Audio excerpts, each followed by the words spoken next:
Hello everyone, welcome in here to the Friday Walkthrough. I'm Carmody alongside Monte Spiller. Kansas State gets set to travel down to Stillwater, Oklahoma to take on Oklahoma State on a Friday night. We're going to talk about that game, but before we do, we want to let you know we are sponsored by Booth Creek Wagyu. Remember to elevate your tailgate this season with our friends from Booth Creek Wagyu. Their ranch is located just north of Manhattan and proudly raises authentic Wagyu beef from farm to table. Visit their retail locations in Manhattan and Overland Park or online at boothcreekwagyu.com. Well, Monte, K-State, no game this past week. Oklahoma State, no game this past week. Both teams were on a bye week, but both teams now get set for Friday Night Lights, something we have not seen in a long time. Yeah, when I first saw the schedule come out, I had to double-check my calendar. I'm like, that's a Friday night. You know, it's not uncommon for college football to have Friday night games. Our neighbors to the east, KU, I think their first two games were Friday night games, so I guess it's becoming more popular. I don't like it for several reasons. It throws my schedule off because I have my high school games, then my K-State games, then my Sunday games. But and unfortunately, I won't be able to go to the game because I'll be coaching Friday night as well. But I'm looking forward to seeing how the Cats do. It's interesting because this is the first time we've seen. Last week BYU played Cincinnati on Friday night. This week K-State plays Oklahoma State on Friday night. I'll be interested to see if this continues in throughout the new versions of the Big 12. I think that college football on Thursday night has some real value. Yes. Maybe college football on Friday night does too. We'll see what happens for the league, but I mean, this is going to be different for the players. Yeah, definitely. Thankfully, both teams are coming off a bye. I couldn't imagine if we played Saturday, the previous Saturday, and then had a short week to prep for a Friday night game. But luckily, we did have a bye for both teams. And travel-wise, everything's thrown off or moved up a day rather than the normal schedule. But it's kind of be interesting to see. I'm kind of curious to see how much of a crowd will be there because Oklahoma has really good high school football as well and a lot of pride in it. So I'm anxious to see how many people in the Stillwater and surrounding area will actually show up for the game being a Friday night or go to the high school game instead. What's interesting is Stillwater High School did move their game, but that's not necessarily the case with the surrounding schools. So you're right, and not to mention people have to work during the day, so the tailgating festivities might not be as large as they normally are. I'm sure that won't affect the students. But behind the curtain of all of this is Oklahoma State's success or really lack thereof this season. They're 2-2. But those two wins have been major struggles. And we'll go through the stats. And I want to talk about when K-State's on offense first versus their defense. But I do think it's worth talking about Oklahoma State as a unit. This team has really struggled, and there are some real concerns with Mike Gundy's group. Yeah, I'm pretty sure there's some grumblings internally and obviously some grumblings externally with the community, with their fan base. And they're beat up. They started the year with not a lot of great depth as it is, and then they have had a few injuries that made big differences on offense and defense. And right now, I think they're kind of stay above water. Like you said, they have 2 wins, and both of those wins were struggles, and their 2 losses were ugly. So I'm kind of curious to see what they're going to bring. The thing that scares me is they did have a bye week, and it gives more time to prep. But we also had a bye week, but you never know what team's going to show up. Friday night is different, so hopefully the Cats come ready to play. But right now, Oklahoma State doesn't look too good. 2 straight losses for the Cowboys.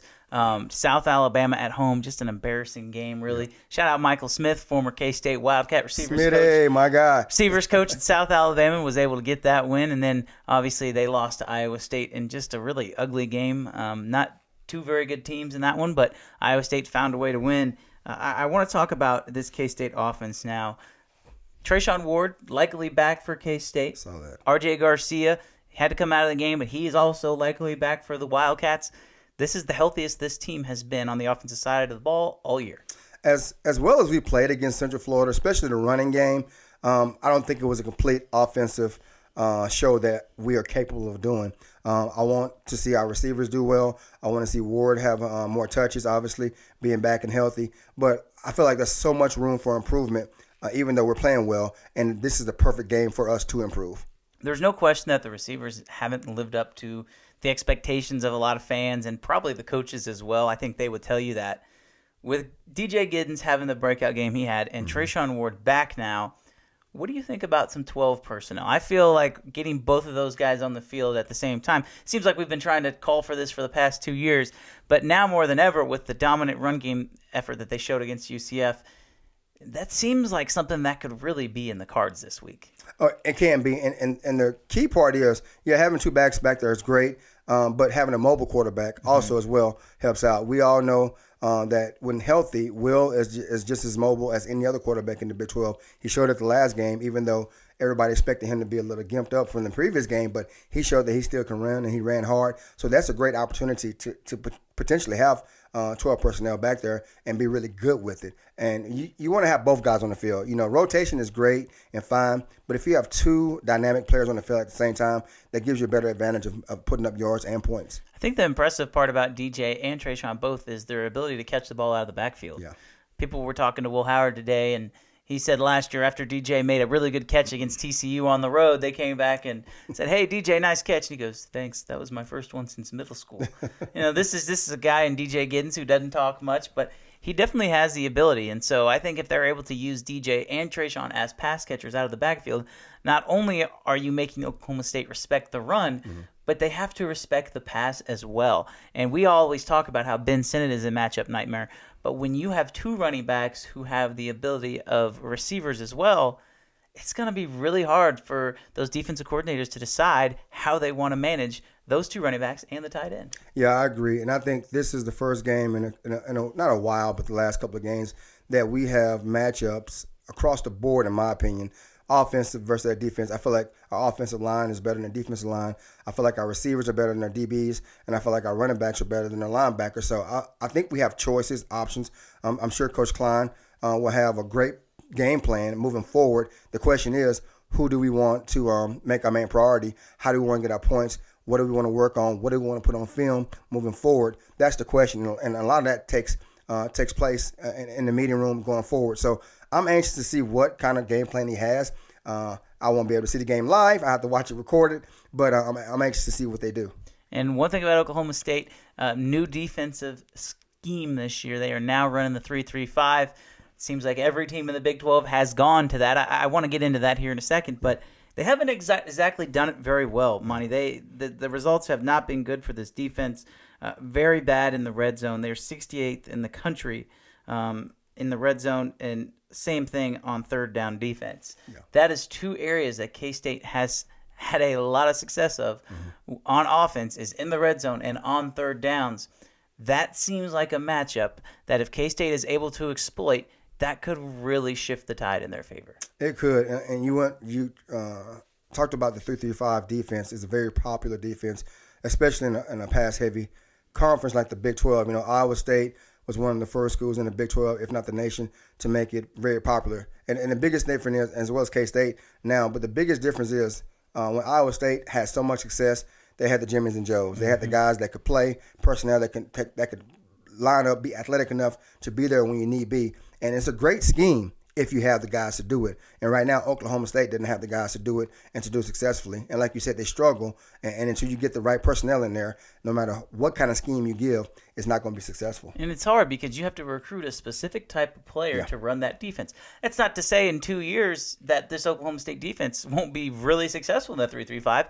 But right now, they just really don't have those type of players because there is a difference. You watch UCF's defensive linemen. Those guys would not be able to play in K-State's three-down front because their body types are just built differently. So I do think that is a point worth noting for Oklahoma State. They do have some guys. Kendall Daniels leads the team in tackles at the safety position. Another guy who's been around the block, Colin Klein mentioned him when he talked to the media on Wednesday, was Colin Oliver, the linebacker for Oklahoma State. So there is some players who have had some success on that Cowboy team. But when you have a safety leading the team in tackles, that's not usually a good thing. Yeah, most people who know football, even people who don't know football, they can kind of figure out if the guy that's the deepest in the backfield is making most of the tackles, what are the guys up front doing? What are the guys in the middle doing? And and good for the safety, he's making tackles, but that's usually 7 yards, 8 yards down the field, if not more. And that's what a defensive coordinator and a defensive team, you never want that. And like you said, Oklahoma State does have players on defense that are good players, but collectively as a group, they don't gel well right now. There's a lot of mental breakdown and communication, and they're not tackling great in open space, and that usually leads to losses because of that. Yeah, and I'm glad you brought that up because Mike Gundy talked about that in his press conference this week, the media, again, with Mike Gundy, it seems like there's some disconnect right now going on in that locker room. And with the head coach, obviously, Mike Gundy's been around a long time. I personally really like Mike Gundy. I hope they can figure it out. Obviously, not this week. But there was some discussion with the media talking about how do you limit big plays, because that has been something that's really plagued this Oklahoma State defense, much like K-State. His biggest thing was we just have to tackle. Yeah. He's like, we had tackles and then we had breakdowns in the secondary. Yeah. And it's a lot easier said than done to say we have to fix tackling. And so they asked him during the bye week, what'd you work on? He said, we worked on tackling. Yeah. I just struggle to believe that can be fixed in a 2-week span. Yeah, a lot of time is mental as well. It's not that the kids don't have the ability to be great tacklers, but sometimes young men, even though from the high school to college, even pro level sometimes, but young men, they tend to get in their own heads and they forget fundamentals. And a lot of times coaches take them back to basics and they want to make the big hits. But before you can make the big hit, you got to get in the right position. Same foot, same shoulder. You got to track the inside hip. Don't overrun the play. There's little things you can do as a tackler to get better, but it has to be a lot of repetition. And like you said, it's not going to happen overnight, but if you do it in your mind, if you do it physically, it'll come and it'll become second nature and you can do it well without thinking. But right now, they're just not fundamentally sound. Teams have been able to run the ball at will against this Oklahoma State defense. You go back and watch that South Alabama game, and South Alabama just controlled the clock. They got up early in that game, and they decided, you know what, we don't think your offense is good enough to come back and beat us, which we'll talk about major storylines with that Oklahoma State offense in the next segment. But they said, we're going to control the clock because we can run the ball against you. We'll get it to 3rd and 3, and then we'll just do a little read option and get a first down. And that's what they did, and they ended up winning the game convincingly. This seems like a game where if K-State gets off to a good start offensively, this could be another blowout. Maybe not 48-0, but if they break their spirit through the offense, because I think that's where this needs to start for K-State. If they're able to do that, this could be a really long night in Stillwater. You're right, and I'm with you with that, Cole. And my hope is, and my mindset is, what K-State needs to do, they need to go in there, kind of like South Alabama, impose your will. Basically dictate what's going to happen, be really physical in the run game, pass when needed just to kind of mix it up, but basically say we're a better team than you, we're going to show you what we're going to do, and you can't stop us. Because if you allow Oklahoma State to have any glimmer of hope, especially a night game in Stillwater, and you give those kids hope, they're going to fight back. And their fans are going to believe in them. And we don't want to give them any type of hope. We need to score early and often and let them know we are the better team. We're going to dominate. So this game is going to be over before it gets started. And hopefully K-State can do that. And it's worth noting that Will Howard is fully healthy now. I mean, there was a question. We thought he probably wouldn't even play, and obviously played the whole game against UCF. He is going to be fully healthy in this game. I think using the quarterback run game along with those running backs, it just seems like a game where you look at your offensive line and you say, go be great. And if they can be great along that offensive line, K-State is going to score a lot of points. Yeah, we need the O-line to continue to get better. I feel like they answered the bell 2 weeks ago, and because they heard the criticism. They see it, and they understand. Well, they're a stronghold of the offense, and they need to continue to get better. We need another dominant game from the offensive line this coming Friday, and I think they will. It'll be fun to watch, especially on that offensive side. We'll see what Colin Klein draws up as K-State heads down to Stillwater on Friday night. We'll talk about the defensive side of the ball for the Cats, the offensive side of the ball for the Pokes, when we come back after this short break. Welcome back in here to the Friday Walkthrough. I'm Cole Carmody alongside Monte Spiller. We are sponsored by Booth Creek Wagyu. Make sure you get in there. Overland Park, Manhattan, online, boothcreekwagyu.com. Get yourself some beef. You will need some beef. Get off of work. Guess what? After you get off work, there's a football game to watch. 6:30, ESPN, Kansas State versus Oklahoma State. Let's talk about this Cowboy offense before we get into the K-State defense. There's really no other way to put this besides Oklahoma State's offense has been really, really bad. Yeah, they're stagnant. They're not good. They struggle to produce points. The thing that scares me about this game is, like we said before in an earlier segment, they had a week off to prepare, and they put so much on film because they've tried so much because nothing has been really successful. You don't know what you're going to get. You don't know what to really prepare for. So it could be anything. And Coach Gundy, he understands this is a pressure situation. You're 2-2, and you could potentially lose another game at home. And the schedule to have ahead is not getting any easier. So he understands that. So I think they're going to be desperate. They're going to run trick plays. They're going to run different formation. So I'm kind of curious to see what they do. Yeah, it'll be interesting to see. Offensively at quarterback, they announced on Tuesday that they would be starting Alan Bowman.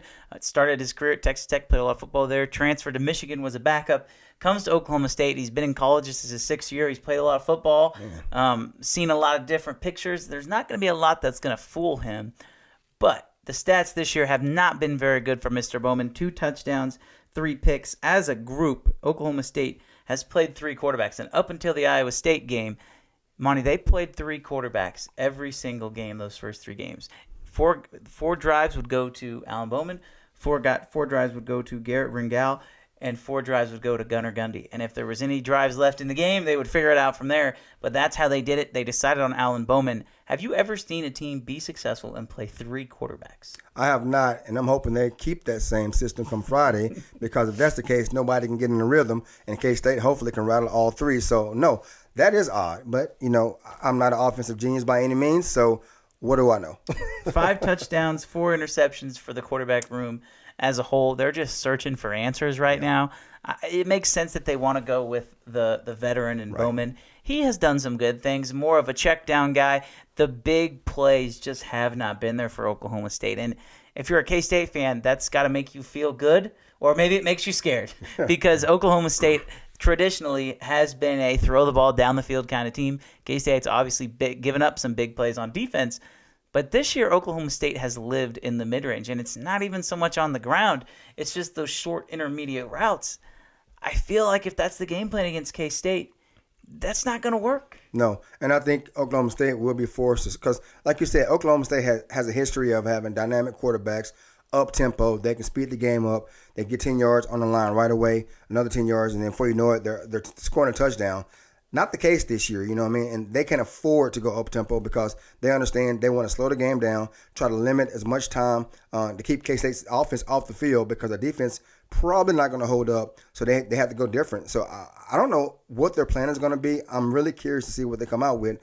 Like I said, the bye week, they have opportunity to do something different, so we'll see. Yeah, and offensively, 127th in the country in passing efficiency. Wow. So, again, the quarterback position is huge in college football, and they just haven't figured that out yet. Oklahoma State has 99th in total offense and 100th in scoring. So the numbers are not pretty for the Cowboys. On the flip side, you look at K-State's defense. The run defense has been outstanding. 6th in the country in run defense. That is something that they can hang their hat on. They have hung their hat on.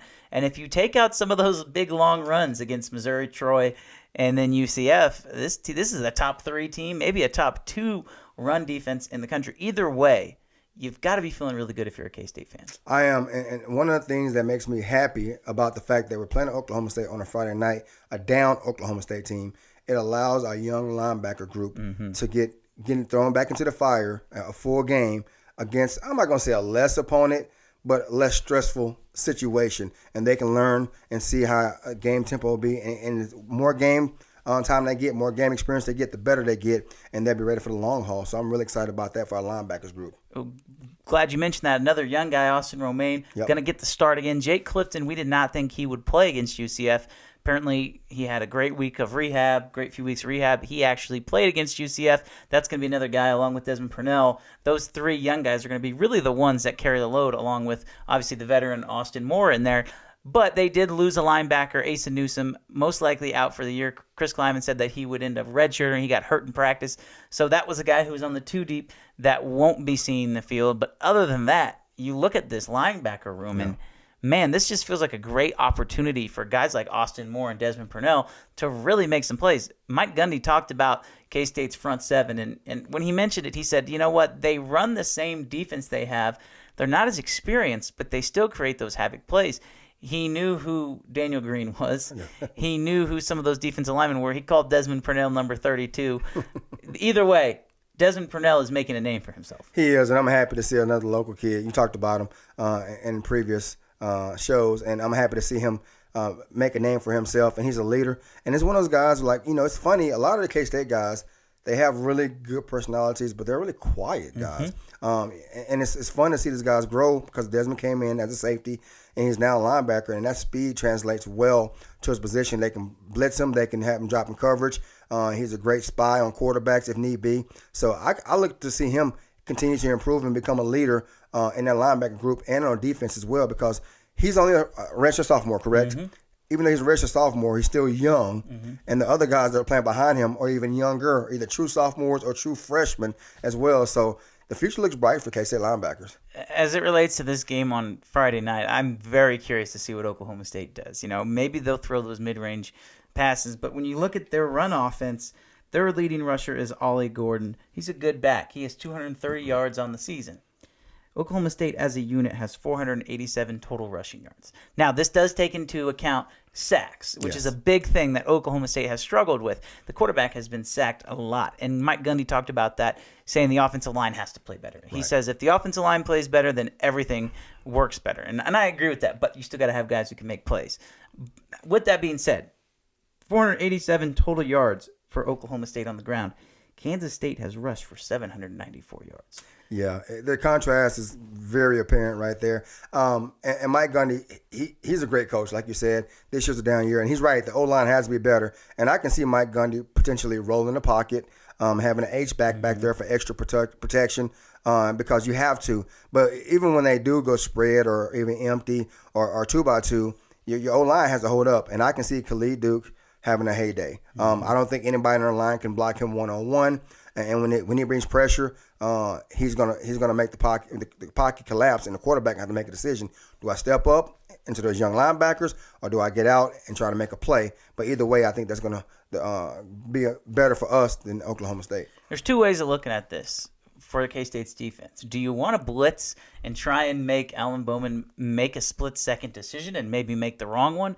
Or do you feel like you can get pressure with your three-down linemen? Because between Khalid Duke, between Brendan Mott, between Nate Matlack, and you throw Usto Sayamalu in at the nose guard, I feel like they have a really good chance to get pressure on the quarterback with three-down linemen.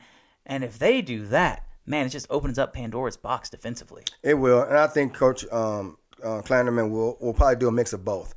Based on down and distance and situational football, he'll do both. You can zone blitz, you can just get a rush with a three-man line. You can drop a backer and bring a corner. I seen K-State bring corner blitzes when nobody expected and have success. So I think Coach Klanderman will have his playbook ready to roll and basically use it as needed. But you want to sit back, long distance, just bring a three-man rush and keep everybody else back. But we definitely are the better team, and we have opportunities to basically do what we want to do. Yeah, I agree with that, especially on this side of the ball. I think if K-State, we talked a little bit last segment about K-State's offense, but Oklahoma State's offense has really struggled. This is a get-right game for this K-State defense. You throw into the fact that the secondary had 2 extra weeks of practice. We talked about it in the last show, but if there's any group of positionally on defense that can get things fixed, you feel comfortable about that secondary because of the recognition that the coaches have throughout the industry. These are 2 coaches in Van Malone and Joe Klanderman who are usually able to get the job done. And I think it's worth noting that VJ Payne and Kobe Savage, 2 guys that have started started most of last season, the end of the year anyway, and then obviously started the year at safeties, switched spots. So Kobe Savage is now playing the deep safety role. VJ Payne is more coming down in the role of being the tackler. I'm very curious to see how that translates throughout the course of the Big 12. Yeah, I think that's a great move, actually. And me being a former safety, I understand body types and I understand skill sets. And Kobe being the senior leader, you normally want a guy that's a leader, the deepest safety, the free safety, the high safety. And Payne, he's a great tackler as well. He showed it last year in the Big 12 championship game. He's a long body, and he can do a lot of things. He can come up on a run. He can press on the slot receiver, and he can also fit into the box if need be. So I think that's a great move. And Kobe's a little bit shorter compared to some of the other guys. Not by any of his own doing, but I think him being deep and kind of controlling and getting everybody lined up will work well for us moving forward. So I'm anxious to see how that works. I look at Kobe Savage in this new position, and he reminds me of Tyrann Mathieu. Yeah. That's a guy Tyrann Mathieu, who he can play that deep safety position, but he can also come down and play linebacker in the box. Just because those 2 guys switch positions doesn't mean it's always going to be like that. Right. It honestly wouldn't shock me to see in specific spots, hey, VJ, you go play the deep safety. We're going to bring Kobe down in the box on this play. I think that would work out really well, and I love how much flexibility this K-State defense has. They are going to flex their muscles against Oklahoma State. Make no bones about it. Oklahoma State might hit some big plays against this K-State defense, but I expect K-State to put Oklahoma State in some uncomfortable positions. Yeah, I agree. And it's one of those things where we got dudes. Sound familiar? We got dudes, and they have some dudes, but we got more dudes. And our guys can make plays, and we can switch them around and understand. And they're smart enough to make adjustments on the fly, and they're smart enough to be in a new position and not make mistakes. So I'm excited for that. And moving forward, you don't know who to prepare for as an offense, so that gives us an advantage also. Yeah, I mean, you look at this K-State linebacking core, you look at this K-State secondary, and there isn't a lot of experience. But the more the season goes on, the more experience they get, the better they're going to get. Because you're right, there are some guys that have great talent on this K-State defense. There might be more talent in the linebacking core and in the secondary than there was on last year's team, which is crazy to think about because there's 3 NFL draft picks in that secondary. Well, 2 NFL draft picks, and obviously Boydo being on the Chiefs practice squad. But Will Lee, Jacob Parrish, Kobe Savage, all those guys, if they can play up to their potential, are game changers. You're right. And talking about linebackers, I'm sitting here laughing, not laughing, but kind of smiling in my head. I was fortunate enough to play with a group of linebackers, and I can name some guys that you would recognize, but they were all studs and all dudes. Travis Oaks, Mark Semino, Jeff Kelly, who am I forgetting? There was a couple more in there as well that played that were just dominant players. But Mark and Jeff inside were just amazing, and Travis was kind of unsung hero, super quiet, but was consistent. And it's a group of guys that made plays, and they were leaders of that defense. And they went, our defense went, and defense is always top 5 when those guys were there. So just phenomenal players as well. It's great because you see so many similarities between this K-State defense and some of the great K-State defenses of the past. I think it's going to be time this defense starts to click it in gear. Let's get to our predictions as we wrap up the show here. K-State 11.5-point favorites on the books. I'll let you go first. What is your score, and what's one bold prediction you have? 45-17. Cats, obviously. That's my score, and I'm generous with the 17, but I'm giving Oklahoma State 17 just because it's a night game at home, and Coach Gundy understands they're backed into the corner. And like I said, you back a dog into a corner, they're going to either fight or lay down. I think they're going to fight early, but eventually we will win. But 45-17, and my bold prediction is K-State will have 3 turnovers, at least 2 interceptions, and 1 fumble recovery. We are on the same wave because I was going to pick a score really close to that and go with the turnovers, but since you stole my thunder, I'm going to go with a different score. I'm going to go 42-14. I don't usually pick blowouts on this show because I like to give the other teams some respect, and I think there is some of that with Oklahoma State. The intangibles are there for the Cowboys for them to try and make this a game. I just don't think they have the horses to do it. Right. And there is some stuff going on behind the scenes that might not be the best. So I do think K-State runs away with this game. I see it being a game for maybe a quarter and a half. But there's going to be some big plays that K-State is going to bust off that are really, really going to hurt the Oklahoma State Cowboys. For a bold prediction, I'll say Treshaun Ward gets in the end zone twice. Okay. Welcome back to the team. Treshaun Ward, 2 touchdowns. K-State over Oklahoma State, both of our predictions. Next week, we got another fun game. K-State travels on the road to Lubbock to take on Texas Tech, but they got to take care of business in Stillwater first. Thanks so much, everyone, for listening. Congratulations on making it to your weekend. We'll talk to you next week.